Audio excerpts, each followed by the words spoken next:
तो साथ हम देखते हैं जी कि स्पीड ऑफ साउंड जो है, यानी जो आवाज की रफ्तार है, वो हम किस तरह से मालूम कर सकते हैं यूजिंग रेजोनेंस ट्यूब ऑपरेटर्स। अगर आप ये देखें तो स्क्रीन के अंदर आपको ये डिवाइस शो हो रहा है जिसके अंदर एक ग्लास ट्यूब है, जिसके जिसके अगर आप देखें तो हाफ इसका जो ये कॉलम है, यहाँ पे आपके पास एयर मौजूद है। अगर मैं यहाँ पे ब्लैक कलर के साथ शो कर दूं, ये हमारे पास एयर के पार्टिकल्स हैं, अगर आप यहाँ पे देखें, ठीक है। और यहाँ से वाटर स्टार्ट हो रहा है और ये कनेक्टेड है एक रबर ट्यूब के साथ, एक वाटर रेजरवायर के साथ। तो अगर आप देखें तो पानी का लेवल दोनों जगह पे बराबर है, क्योंकि पानी अपना लेवल जो है वो बराबर रखता है। अब यहाँ पे हमें, अगर हम इसको देखते हैं तो हमें ये बात समझ इस तरह से आ सकती है कि अगर आप एक ट्यूनिंग फोक, जो कि आप हॉरिजॉन्टली इसके ऊपर, ट्यूनिंग फोक बेसिकली आपको पता है कि ऐसा डिवाइस है जो कि आप लेबोरेटरी के अंदर यूज करते हैं। इसके ये दो प्रॉन्ग्स होते हैं, ठीक है। लोहे का ये बना होता है अमूमन। अगर आप इसको रबर के साथ हिट करेंगे, ठीक है, रबर के साथ हिट करेंगे तो ये वाइब्रेट करेगा, ठीक है।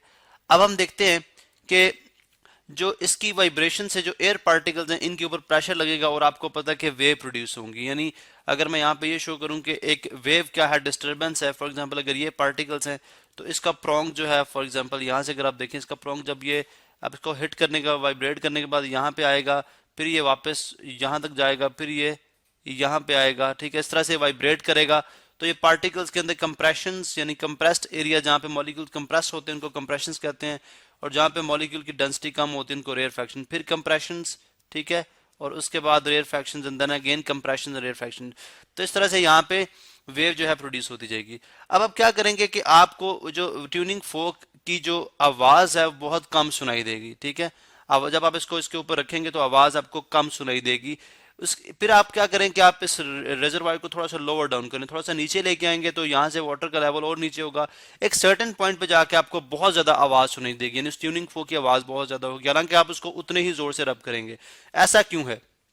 हमने दो फिनोमेना पढ़ रखे हैं कि आपको पता है कि जब हम एक साउंड वेव की बात करते हैं, साउंड वेव, लेट से कि साउंड वेव जब इस वाटर को, एयर कॉलम को हिट करती है। फॉर एग्जांपल यहाँ पे आपका एयर कॉलम था, मैं इस कॉलम को अलग से बनाता हूँ, यहाँ पे शो करता हूँ, थोड़ा सा बड़ा करके मैं इसको शो कर रहा हूँ। फर्ज करें ये वो एयर कॉलम है जो कि जिसके अंदर, चलें यहाँ से हम इसको इस तरह से बना देते हैं। ये वो एयर कॉलम है जिसकी मैंने थोड़ी सी मैक्रोस्कोपिक साइज में थोड़ी पिक्चर बनाई है, थोड़ा सा इसको मैंने बड़ा शो किया है। अब अगर आप देखें तो फॉर एग्जांपल यहाँ तक आपके पास वाटर मौजूद है, ठीक है। अब जब एयर पार्टिकल्स को आपने यहाँ पे ट्यूनिंग फोक के जो प्रॉन्ग्स हैं, उसके जो ये जो दो प्रॉन्ग्स हैं, इन्होंने इसको हिट किया तो यहाँ पे वेव बनेगी। आप देखेंगे कि एक वेव फॉर एग्जांपल यहाँ से, इसको मैं इन द फॉर्म ऑफ, जैसे हमने बात की थी कि कंप्रेशन और रेयरफैक्शन को भी आप जो आपकी लाइट वेव है या जो आपकी वेव स्ट्रिंग की प्रोड्यूस होती है in the form of crest और ट्रफ। जो नॉर्मल पार्टिकल से अबव एरिया होता है उसको हम क्रेस्ट कहते हैं, और जो बिलो एरिया होता है उसको ट्रफ कहते हैं। तो हम यूं सपोज करते हैं कि क्रेस्ट और ट्रफ की फॉर्म में ये ट्रेवल करती है। अब आपको पता है जब ये एक वेव यहाँ से मूव करेगी, फॉर एग्जाम्पल मैं यहाँ पे शो करता हूँ, ये वेव इस तरह से मूव करती है, चलें दोबारा से हम शो कर देते हैं जी, इस तरह से मूव करती है, ठीक है।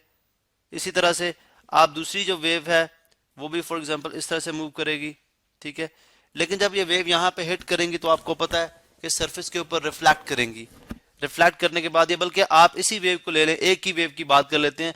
अब ये वेव जब इस सरफेस के ऊपर पड़ेगी तो रिफ्लेक्ट करेगी। अगर आप यहाँ पे एक परपेंडिकुलर ड्रॉ कर लें तो आपको पता है कि जितना, अगर यहाँ पे ये कंप्रेस, यहाँ पे अगर फॉर एग्जांपल इसको अगर आप क्रेस्ट कह रहे हैं तो रिफ्लेक्ट होने के बाद वो फेज चेंज करती है, नहीं फिर वो ट्रफ बनाती हुई वापस यहाँ पे जो है वो इस तरह चली जाएगी, ठीक है।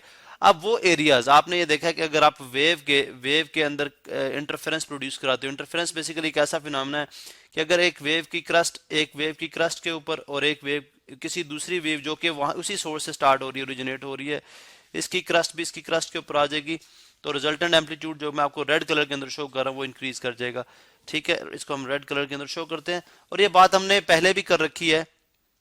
अगर आप यहाँ पे देखें तो इसका रिजल्टेंट एम्पलीट्यूड डबल हो जाएगा। एम्पलीट्यूड बेसिकली ये स्ट्रिंग के पार्टिकल थे, एक रस्सी थी जिसके ऊपर जिसका एक एंड आपने टाई अप किया हुआ था। अब क्या हुआ कि इसका एक पार्टिकल को जब आप एक वेव ऊपर डिस्टर्ब करा रही है और उसी वक्त एक फोर्स आई, एक दूसरी वेव आई है जिस पार्टिकल को ऊपर लेके जाना चाहती है, तो रिजल्टेंट एम्पलीट्यूड क्या कर जाता है, इंक्रीज कर जाता है।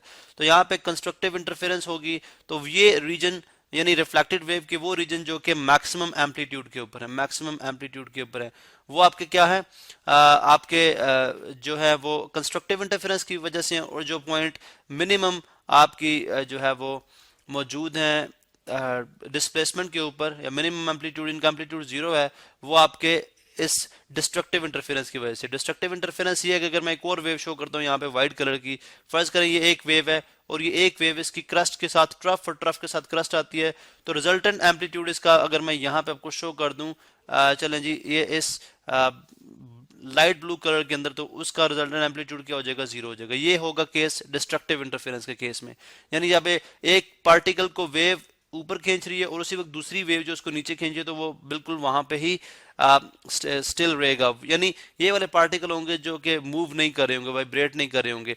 अब आपको पता है कि एक आपने एक फिनोमेना पढ़ रखा है कि स्टैंडिंग वेव, एक सर्टेन फ्रीक्वेंसी के ऊपर, चूंकि हमने देखा कि रिफ्लेक्शन तो यहाँ पे हो रही है, यानी रिफ्लेक्शन तो वेव की हो रही है, ठीक है। जब हमने कॉलम एयर यानी वाटर कॉलम आपका ऊपर था, फॉर एग्जांपल यहाँ तक था, या जहां पे आपको नजर आ रहा है यहाँ तक था, तो इस केस के अंदर भी हमारी रिफ्लेक्शन तो हो रही थी, वेव यहाँ पे वाटर पे टकरा के रिफ्लेक्ट बैक कर रही थी, ठीक है। या दूसरा आप ये भी कह सकते हैं कि वेव जो है बेसिकली आपकी जो है वेव रिफ्लेक्ट जो बैक कर रही थी, उस केस में आपकी कंस्ट्रक्टिव डिस्ट्रक्टिव इंटरफेरेंस हो रही थी। लेकिन एक सर्टेन फ्रीक्वेंसी के ऊपर, जब वो फ्रीक्वेंसी जहां पे इस सरफेस की, यानी वाटर जो एयर वाटर का जो टॉप सरफेस है, वाटर की जो आपकी नेचुरल फ्रीक्वेंसी है कि अगर आप वाटर को आपने आप उसके ऊपर फूंक मारते हैं हल्की सी, और उसके बाद जो वाटर के पार्टिकल्स वाइब्रेट करेंगे, वो उसकी नेचुरल फ्रीक्वेंसी है। अगर इस ट्यूनिंग फोक की नेचुरल फ्रीक्वेंसी वाटर की नेचुरल फ्रीक्वेंसी के साथ मैच कर दे, फ्रीक्वेंसी बेसिकली होगी कि एक सेकंड के अंदर कंप्लीट वाइब्रेशन, यानी एक कंप्लीट वाइब्रेशन क्या है कि एक क्रस्ट और एक ट्रफ, ये एक कंप्लीट वाइब्रेशन है। एक सेकंड के अंदर एक बॉडी जितनी क्रस्ट और ट्रफ का डिस्टेंस ट्रैवल करती है, वो उसकी फ्रीक्वेंसी कहलाती है। जितनी वेवलेंथ ट्रैवल करती है, ये वेवलेंथ है, जितनी वेवलेंथ होगी वो उतनी ही ज्यादा उसकी फ्रीक्वेंसी होगी। तो मालूम हुआ एक सर्टेन लेवल के ऊपर आपकी फ्रीक्वेंसी इस पानी की जो सरफेस है और इस जो ट्यूनिंग फोक है, इसकी फ्रीक्वेंसी मैच कर जाएगी, और उस केस में आपके पास रेजोनेंस प्रोड्यूस होगा, रिजल्टेंट एम्पलीट्यूड इंक्रीज कर जाएगा, और स्टैंडिंग वेव प्रोड्यूस होंगी, जिसके आप क्लियरली पॉइंट दे सकते हैं। जो मिनिमम डिस्प्लेसमेंट के पॉइंट्स होते हैं वो नोड्स कहलाते हैं आपके, और जो मैक्सिमम डिस्प्लेसमेंट, यानी जो मैंने आपको पहले बताया कंस्ट्रक्टिव इंटरफेरेंस के केस में, वो आपके एंटी नोड्स कहलाते हैं।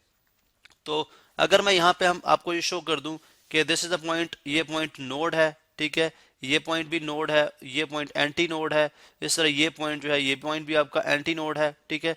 तो यहाँ से यानी ये पॉइंट जो है ये इस तरह से, ठीक है, ये एंटी नोड है, ये एंटी नोड है, और ये जीरो पॉइंट जो है ये नोड है। अब अगर आप यहाँ पे देखें तो एक यानी एक कंप्लीट वेवलेंथ क्या हो सकती है कि अगर मैं इस वेव को ड्रॉप बैक करता हूँ, let's suppose, just to understand कि एक कंप्लीट वेवलेंथ क्या हो सकती है, ठीक है। आपका ट्यूनिंग फोक यहाँ पे था जो कि वाइब्रेशन प्रोड्यूस कर रहा था। अब अगर एक कंप्लीट वेवलेंथ की बात करते हैं तो कंप्लीट वेवलेंथ तो क्या होगी, अगर मैं रेड कलर के अंदर कंप्लीट करूं, यानी ये हाफ क्रेस्ट, फिर ये कंप्लीट क्रेस्ट, और उसके बाद हाफ ट्रफ, और ये फिर कंप्लीट ट्रफ, ये बेसिकली हमारे पास क्या है, कंप्लीट वेवलेंथ है।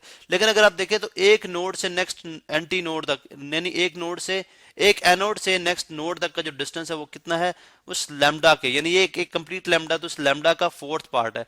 इसका मतलब है यहां से लेके यहां तक का जो डिस्टेंस है, यहां से लेके यहां तक का जो डिस्टेंस है, वो किसके इक्वल होगा, लैम्डा बाय 4 का। अगर आप लैम्डा को 4 से डिवाइड कर देंगे तो ये हमारे पास आ जाएगी, लेंथ आ जाएगी। अब अगर आप इस चीज को थोड़ा सा डीपली स्टडी करें तो हमें ये बात समझ आती है कि हमने एक रिलेशन पढ़ रखा था जो कि था v is equal to F lambda, ठीक है, यानी v वेलोसिटी है, f फ्रीक्वेंसी है, और लैम्डा वेवलेंथ है। वेवलेंथ बेसिकली एक क्रस्ट और ट्रफ जितना डिस्टेंस ट्रेवल करते हैं वो इसका लैम्डा है।